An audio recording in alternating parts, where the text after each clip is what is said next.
This might be the freakiest one to date for me personally. It is the freakiest of Fridays today. It's struck me in a way that others haven't. So, with that being said, I'm Christy, I'm Heather. and let's get freaky. Well, this first one is from Abbey, and the subject line is Trust Your Gut. Hey, y'all, Abby from the Cancer Premonition Dream submission. Before getting into it, I just want to say that the episode aired the day Dave got his official clear pathology report in the mail. We sent the pic of it along with a link to the podcast episode to all of our family. Several family members sent us celebratory delivery packs of sodas because of the comment that Dave will have to get up from the couch and grab me a Coke for the rest of my life as payback. Thanks for all that sweet, sweet, sugary caffeine. Now on to the crime-related Freaky Friday story. Right after I graduated college, I got incredibly sick. When I say right after, I mean directly after my last day of classes. Any smell would make me lose my lunch.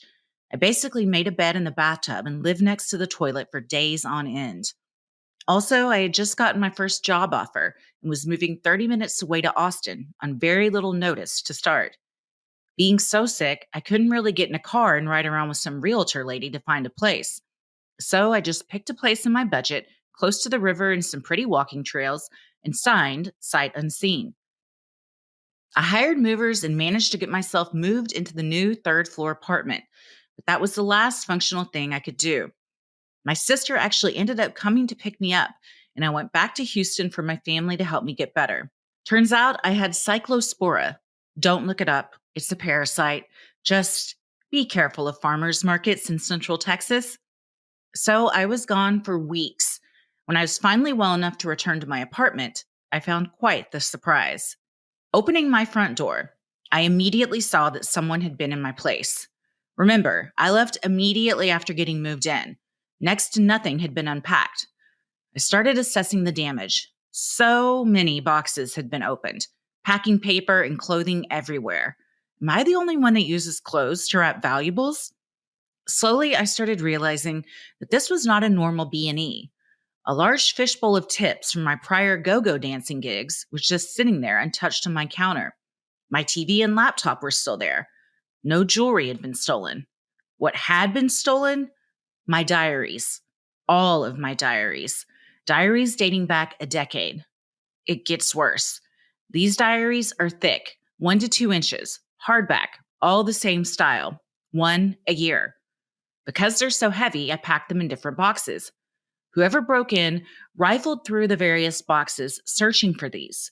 My DIY and recipe books are exactly the same type of book. And those? They left those. Only my diaries were taken. Now, I had moved abruptly, and no one else except my sister knew where my new place was. I was single, and the guy I had been dating the previous year had already moved back to California to have an arranged marriage. No friends knew where I lived. I was stumped. Did a stranger see me and on site decide to stalk me? Was this a creepy joke by someone who broke in and decided my goods weren't worth it? How was my door locked? How did this happen? My sister again came up to visit immediately when I told her about my creepy welcome home. She drove up and illegally added about 10 deadbolts to my door. The one thing I did know is that if I dated anyone in this city and it went really well, and I thought, man, this dude just gets me, it might be because they broke in and stole all of my diaries. Side note, I guess I should thank the culprit because this is how I decided to safely date a man living in Houston instead, Dave. Fast forward a couple months. I went out one night to go dancing and hopping about my new city. I did this fairly often, just trying to get a feel for my new home. While out, a pretty wild storm blew through, but party on. I got home around 2:30 a.m. I walked up the 3 flights of stairs to my place and grumbled because the light outside my door was out. My internal dialogue was ticking off my next to-do list. Oops, gotta call the maintenance man to get that fixed. Spooky. No one else's was out. I unlocked my door and immediately tried to flip on the light. Nothing. I thought, the storm must have knocked out the power. Need to trip the breaker. But then I looked into my kitchen and saw the correct time on my microwave. The hairs on the back of my neck rose, and I quickly slammed the door, ran downstairs, and called the on-call maintenance guy. Why did I do that, you ask? When I saw the correct time, I knew the power hadn't gone out. If it had, it would have been blinking, reset. When Carlos got there, I told him what was up and apologized profusely for most likely being silly. He laughed with me and said, no worries, he'll check it out. I was feeling very guilty and regretting my overreaction until very quickly he came back down and told me to call the cops. The cops showed up, and after, they told me what they had found. Every light bulb in my place, including the one over my front door, had been unscrewed just enough so that it wouldn't turn on when a switch was flipped. My chaotic closet that had a heap of clothes on the floor, those clothes had been moved out of there and hidden beside the bed. The cops believed that someone was waiting for me in my closet, knowing I would probably try to go in there to flip the breaker immediately upon getting home. How was my door still locked when I got home? How did this person get in? Well, the cops showed me handles that had been screwed into the porch post all the way from the bottom to my porch. I had not put up the bar in the sliding glass door because I thought I was safe on the third floor. So to get in, they just took the sliding glass door off the track. I didn't see this when I opened the door because the curtains were closed. I try not to think about what would have happened if I hadn't trusted my gut and left immediately. 2 days later, my Irish side of my family had heard my mama's story about this and informed me that they would be sending my male cousin and his dog to live on my couch for the foreseeable future. This was actually a good idea. I soon found out why my complex, Lexington Hills, was locally referred to as Lexington Kills. This was just the beginning. The quote, "The horrors persist, but so do I," is probably the most adequate descriptor. It includes the time I got abducted by a taxi driver, got chased by the neighborhood voodoo witch, found out the creepy ice cream man was actually a pedophile, the time a man killed someone and moved the body from one vacant apartment to the next for months, and the time that APD tried to bust down my door with an ME in full garb, only for me to have to tell them that they were at the wrong address. I moved for Dave. When he heard gunshots, the man would run to the window to look. I'd practically tackle him. "What are you doing? That's how you catch a stray bullet." Despite being a decade older than me and spending the past decade in Houston, I could not teach that man proper street etiquette. "Stop trying to have small talk with the neighbors when they're trying to sell meth, Dave." Love y'all muchly. Trust your gut. Check the microwave. And hear a pop, stop and drop when on the east side. Abbey. Abbey? Oh my God.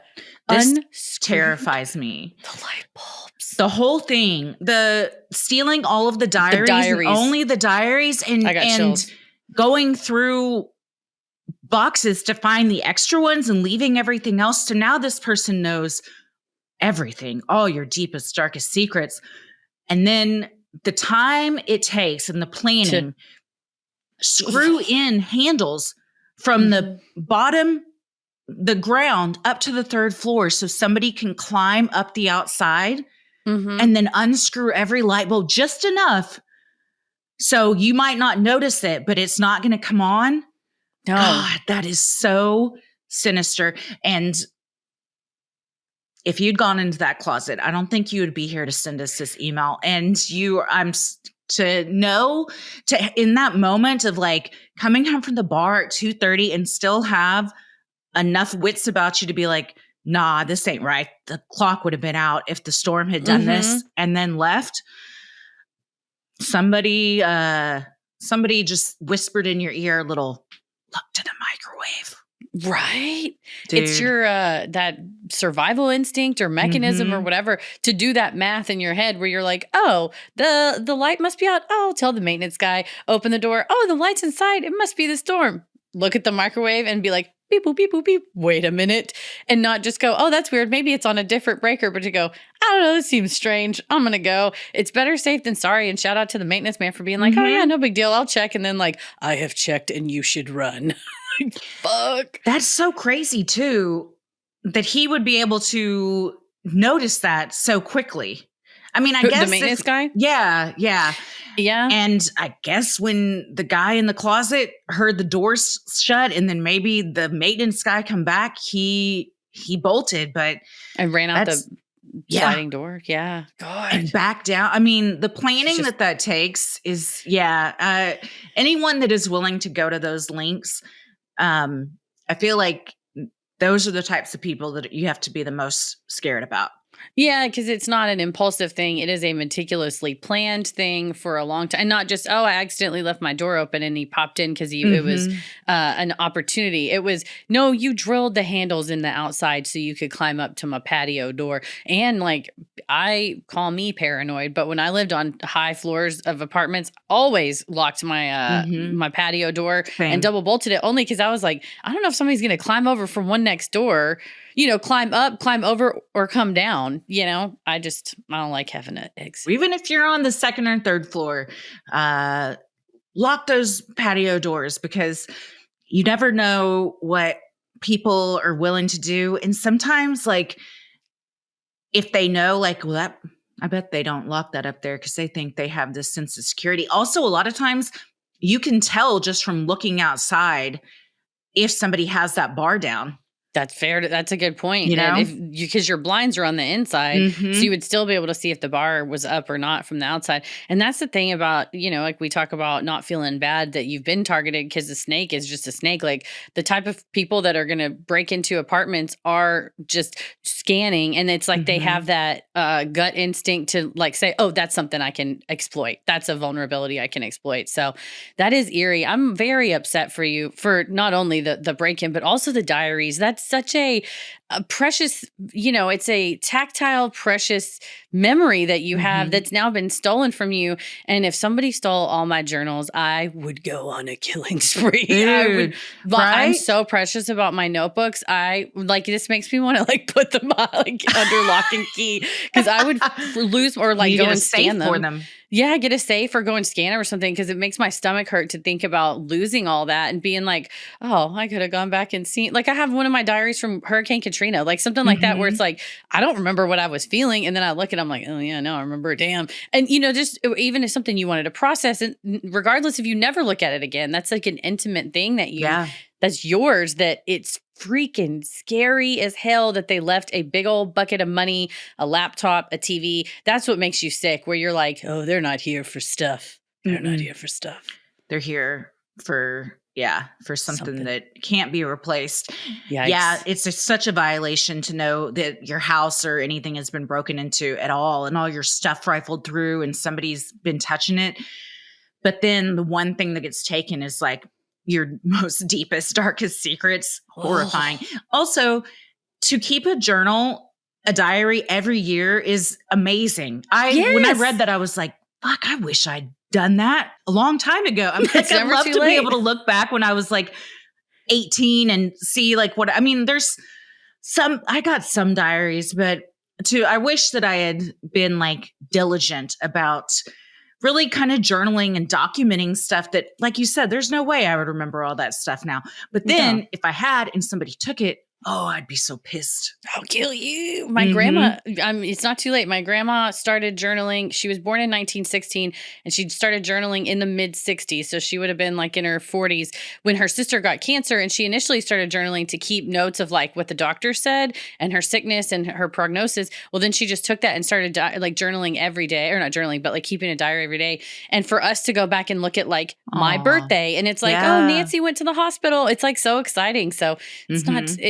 you can start today. Today can be day one of your diary keep. Some days it would just be like rain today, couldn't go out. And other days it would be like long and emotional. Like, I'm so grateful for my kids. They're so wonderful. And then when they're gone, you're like, oh, that's so nice. It's like a message from the beyond. So until some sack of shit breaks in and steals them, I hope wherever that person is, something just as intimately jarring happens to them as well. Like as their diary is getting stolen. Well, and if it was the same person, then, but Lexington Kills is, this is my fear of moving to a city that like you can't go and scope out first. And one of the reasons I was always scared to move to like a big city is because you don't really know those types of things if you don't live there.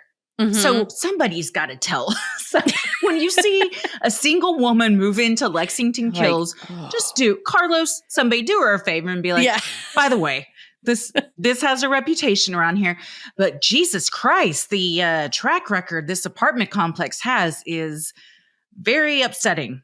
Yeah, it is wild. It makes me think of when I moved in with my friend and to that place in Mesquite that then we got held up at gunpoint, and then I told other people like, "Oh yeah, I was living in that complex and I got held up." And they were like, "Well, yeah, you were living in that complex." Like it's just known. And I was like, "Well, I wish someone would have told me before all the horrible things that befell me there." But yeah, if you're working in a leasing office and it's a single woman alone, you just got to be like, I don't think we have any places available. You probably go about check 10 blocks down the street and see if they've got anything over there. Well, now Google reviews and apartments.com, True. like people leaving reviews, hopefully can steer folks away from that. But here a pop, stop and drop. That's like the old house I used to live in. You and I would hear gunshots all the time and be like, don't go to the window. My house as well. I was not far from there. Right. And, with the highway right there, you heard pops all the time. And you just got to kind of like Dave.